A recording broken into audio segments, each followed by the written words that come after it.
From a barefoot farm boy in rural Texas to becoming the most decorated soldier in American military history to facing an entire German battalion almost completely alone with nothing but a burning tank and a mounted machine gun, this is how one man became a legend that the world forgot.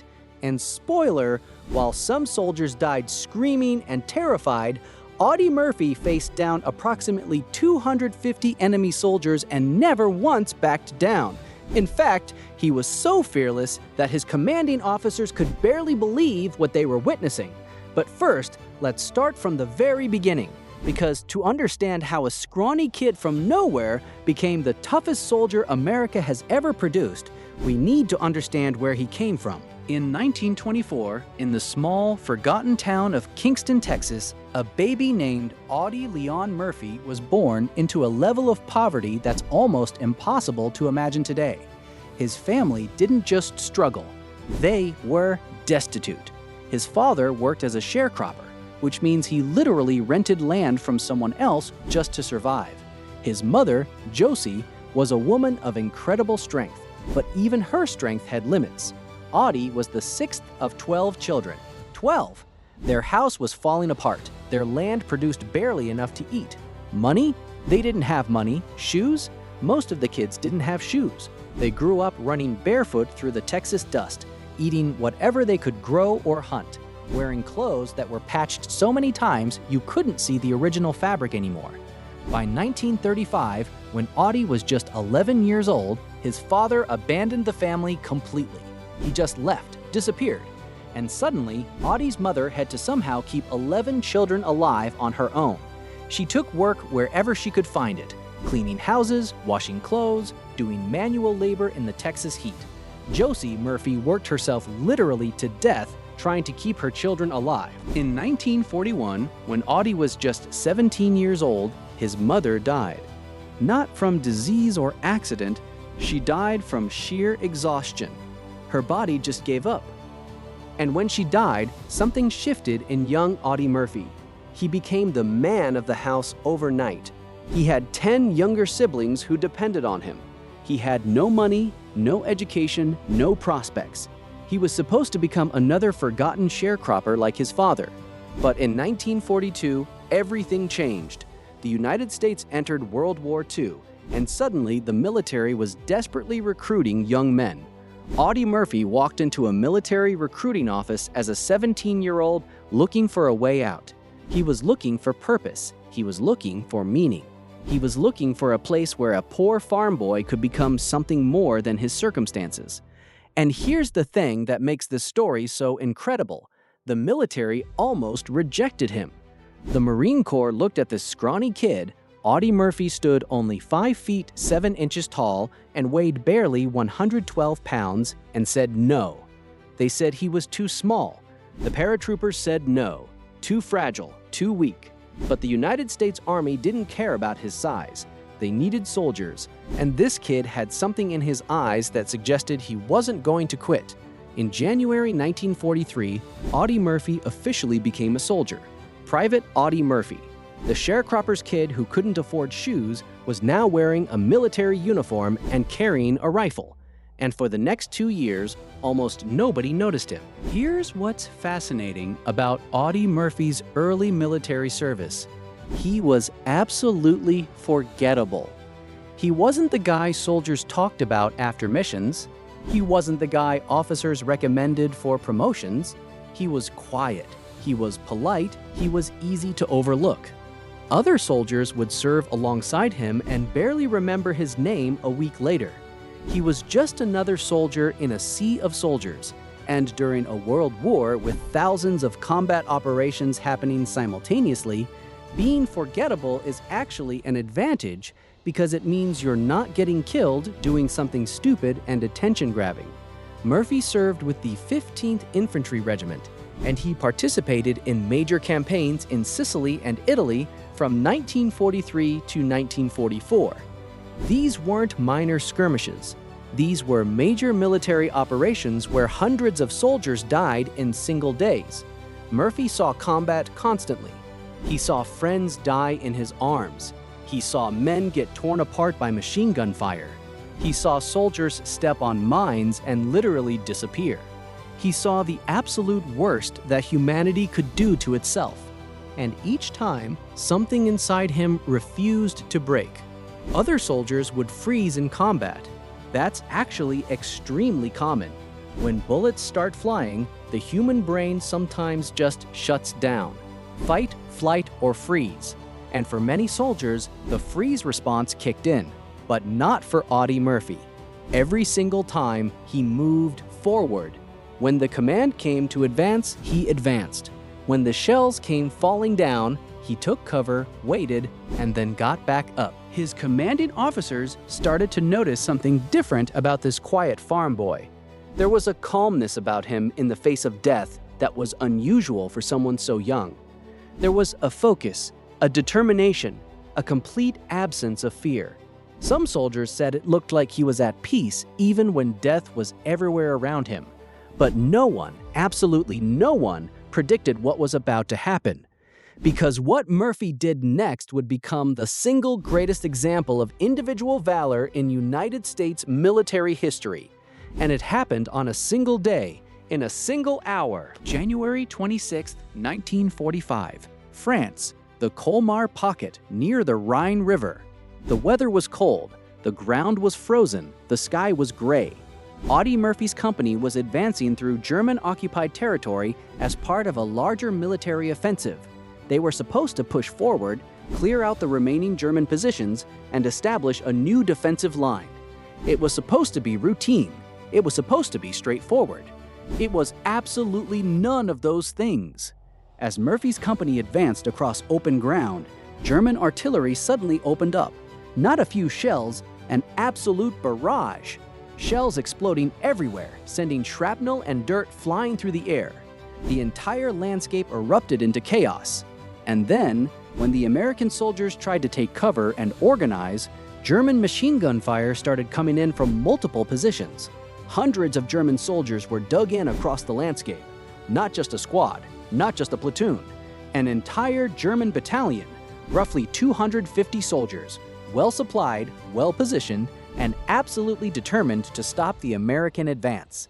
Within minutes, the American company was being shredded. Men were dying. Medics were overwhelmed. The advance completely collapsed.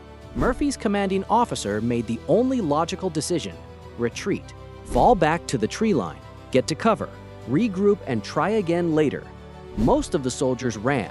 They got up and ran toward the safety of the trees behind them. It was the sensible thing to do. It was the logical thing to do. It was what any normal person would do. Audie Murphy didn't move. He looked at the chaos around him. He looked at the German positions. He saw the overwhelming numbers. He saw the machine guns. He saw impossible odds. And something in his mind shifted. Some soldiers said later that they looked at Murphy's face and it was completely calm, like he'd made a decision that he'd been waiting his whole life to make. Without saying a word, without hesitation, Audie Murphy ran forward, not toward safety, not toward the trees, forward toward the enemy. His men were screaming at him, "Murphy, get back here, Murphy!" But he didn't hear them, or he heard them and didn't care. He ran across open ground while machine gun fire kicked up the earth all around him. Bullets passed so close to his body that witnesses said they could hear them whistle past his ears. Soldiers watching from the tree line couldn't believe what they were seeing. This kid was running toward 250 armed enemy soldiers, alone. He sprinted across 150 yards of completely open ground while being shot at from multiple angles. By any statistical measure, he should have been cut down in the first 30 seconds. By all probability, he should have died at least 10 times over in the first minute. But he didn't get hit, not once. He reached the crest of a small ridge and saw an abandoned M10 tank destroyer sitting there, a lightly armored vehicle with a .50 caliber machine gun mounted on top. The tank was partially destroyed. It was actively catching fire. Smoke was pouring out of it. The ammunition could have cooked off at any moment. Any sensible soldier would have avoided it completely. Audie Murphy jumped on top of it anyway. What happened next became the most decorated moment in the entire history of the United States military. Audie Murphy, now standing completely exposed on top of a burning tank destroyer with fire rising up around him, reached down and grabbed the .50 caliber machine gun. This isn't a rifle. This is a heavy machine gun. It fires .50 caliber rounds, which are literally as thick as your pinky finger. Each round can tear through metal. Each round can shred human tissue. It's one of the most powerful handheld weapons in existence, and Murphy grabbed it and started firing. The Germans couldn't believe what they were witnessing. A single American soldier, tiny by any measure, standing on top of a burning vehicle, completely exposed and just refusing to quit, refusing to die. They focused everything they had on him. Machine gun rounds from multiple positions started tearing into the tank destroyer around him. Rifle fire cracked past his head constantly. Artillery shells from German batteries started landing nearby, sending shrapnel in all directions. It was like standing in the worst possible nightmare, a storm of bullets and explosions with you in the center of it. And Murphy kept firing, not in wild panic bursts, controlled, aimed, deliberate fire. Each burst of the machine gun was a calculated decision, targeting clusters of German soldiers, creating suppressing fire to keep them from advancing, moving the gun back and forth to cover different angles. He wasn't just firing blindly, he was fighting tactically, even while standing alone on a burning tank. For nearly 1 full hour, this 20-year-old kid from rural Texas held off approximately 250 German soldiers, an entire battalion. He was outnumbered 250 to 1, and he didn't break. He didn't retreat. He didn't quit. During that hour, Murphy got hit. Shrapnel from an artillery shell tore into his right leg, wounding him. He felt the pain. He looked down. He saw blood pouring down his leg. By any medical standard, he should have gone into shock. His body should have shut down. His instinct should have been to stop and tend to his wound. Instead, he kept firing. His leg was getting worse. Blood was draining from his body. Adrenaline was the only thing keeping him conscious, but he kept firing. Other American soldiers watched from the tree line, completely amazed at what they were witnessing. They expected to see this young man cut down in seconds. They expected to watch him die. Instead, they watched him single-handedly hold off an entire German company, then another German company, then another one after that, for almost an hour. And then, German reinforcements started approaching from the flank. With his ammunition running dangerously low and his leg bleeding heavily, Murphy finally made the decision to dismount. He couldn't hold this position forever. He'd done what he came to do. He'd stopped the German advance. He'd given American reinforcements time to organize. But he had to get out. And here's the crazy part. He didn't just run. As he limped back toward his own lines, he was still calling in supporting fire coordinates to his officers. Even wounded, even retreating, even in pain, he was still thinking tactically. He was still fighting. When he reached the tree line, his men grabbed him and immediately started treating his leg wound. The wound was bad. It needed medical attention. It needed serious medical attention. But there was something else. Something even more remarkable about what Murphy did next. Here's where it gets absolutely insane! After being treated for his leg wound, after nearly an hour of continuous machine gun fire, after being shot at by 250 soldiers, Audie Murphy could have been discharged from the military. His war was over. He'd done enough. He'd done more than enough. He'd literally done impossible things. Any military in history would have said, "You know what? You've earned your ticket home." But less than a week after being treated for his leg wound, Audie Murphy was back with his unit, back in combat. He spent the next 3 months in active combat operations in Europe. The war was winding down. Germany was collapsing. But Murphy kept fighting. He kept moving forward with his unit. He kept doing the job. And then, in May 1945, the war in Europe officially ended. Germany surrendered. The entire European campaign came to an end. Audie Murphy, amazingly, was still alive. Not just alive, he'd survived the entire European campaign. He'd survived more combat than soldiers 3 times his age. He'd been wounded multiple times throughout the war. He'd seen hundreds of soldiers die. He'd experienced things that would traumatize most people for life. He'd literally stood alone against an entire army, and he was still alive. In July 1945, President Harry Truman awarded Audie Murphy the Medal of Honor. He was the most decorated soldier in American military history up to that point, at just 20 years old.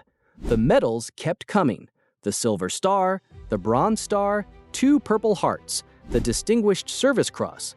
The list went on and on. Decorations for bravery, decorations for heroism, decorations for doing the absolutely impossible. And despite all of this, despite being the most decorated soldier in American history, most Americans had never heard of Audie Murphy. He returned to the United States and was discharged from the military in 1946. And here's where the story takes a turn that absolutely nobody expected. After returning home as a decorated war hero, after being celebrated by the military, after achieving everything a poor farm boy could possibly achieve, Audie Murphy's mental and emotional health completely fell apart. The war never really left him. It lived inside his head. What we now call post-traumatic stress disorder, or PTSD, wasn't even a recognized condition back in the 1940s. But Murphy had it. He had it bad. He suffered from nightmares so severe that he'd wake up screaming. He suffered from flashbacks where he'd suddenly be back on that burning tank, surrounded by bullets and explosions. He struggled with emotional distance, unable to connect with people around him. He tried to start a civilian career. He acted in movies. Hollywood wanted to make him a star because he was, objectively, one of the most impressive human beings alive. But no amount of fame could heal what was broken inside him. He fought depression. He fought anxiety. He fought the invisible trauma of combat. He struggled with alcohol. He struggled with relationships. The demons he'd brought back from Europe were relentless. But here's the remarkable thing about Audie Murphy. Despite his struggles, despite his pain, despite the invisible wounds that nobody could see, he kept going. He got up every single day and kept moving forward, just like he'd moved forward on that battlefield in 1945, just like he'd refused to quit when surrounded by 250 enemy soldiers. He kept moving forward. On May 28, 1971, Audie Murphy died in a plane crash near Roanoke, Virginia. The crash killed everyone on board immediately. He was only 46 years old. A man who'd survived a war that killed millions died in a civilian plane accident. He died before seeing the long-term recognition that his actions deserved. But here's the thing about Audie Murphy that made him fundamentally different from other war heroes. His story refused to stay quiet. For decades, military historians have studied his actions on January 26, 1945, as the single greatest example of individual valor in the entire history of the United States military. Not the greatest of his time, not the greatest of his war, the greatest of American military history, period. Military academies teach his tactics. West Point teaches Audie Murphy. The Naval Academy teaches Audie Murphy. Every military academy in America teaches his actions as the textbook example of what heroism actually looks like. His Medal of Honor citation is read to new soldiers entering the military. His example is used to define what bravery means, what courage means, what it means to refuse to quit. In 2005, decades after his death, President George W. Bush posthumously awarded Audie Murphy the George Washington Medal of Freedom. The citation described his military actions as a display of heroism that remains unmatched in American military history. And in 2014, the United States Army named one of its newest armored vehicles the Audie Murphy Armored Combat Vehicle. Think about that for a second. Thousands of these vehicles carrying his name into combat zones all over the world. Thousands of soldiers fighting in vehicles named after this farm boy from Texas. A poor farm boy from rural Texas, the 6th of 12 children, rejected by the Marines, rejected by the paratroopers, the soldier that nobody noticed, the kid that everybody overlooked. He became the most celebrated warrior in American military history by doing one thing. He refused to quit. He refused to give up. Even when he was outnumbered 250 to 1, even when he was wounded and bleeding, even when retreat was the logical choice, even when giving up would have been the human choice, Audie Murphy moved forward. Before I let you go, here are the most absolutely insane facts about Audie Murphy's military service that you need to understand. Audie Murphy earned 33 individual military decorations and citations. 33! Most soldiers never get more than a handful. Murphy earned 33. He was wounded in action a total of 7 separate times. 7 different occasions where enemy fire found its mark, and every single time he was treated and sent back into combat. On his most famous day, he was commanding only 19 men against more than 250 German soldiers. That's a 1 to 13 disadvantage, and he was the only American soldier actively engaged with the enemy for nearly an hour. For nearly 1 hour. A single soldier against an army. Unlike most heroes who survive their greatest moments and live comfortable, prosperous lives, Audie Murphy struggled with the invisible wounds of war until his death. And despite being the most decorated soldier in American military history, his name is barely recognized by most Americans today. If you walked down the street and asked people if they'd heard of Audie Murphy, most would say no. Most wouldn't have any idea who he is. But to every person who's ever been told they were too small, too weak, not good enough, to every person who's faced impossible odds, to every person who's looked at a situation and thought, there's no way I can do this, Audie Murphy's legacy is simple. You can move forward. No matter how bad it gets, no matter how impossible it seems, no matter how many people are against you, no matter how wounded you are, move forward. That's what heroes do. And if you think that's an inspiring story, wait until you hear about the other soldiers whose individual actions changed the course of history. But I guess we'll save that for another time.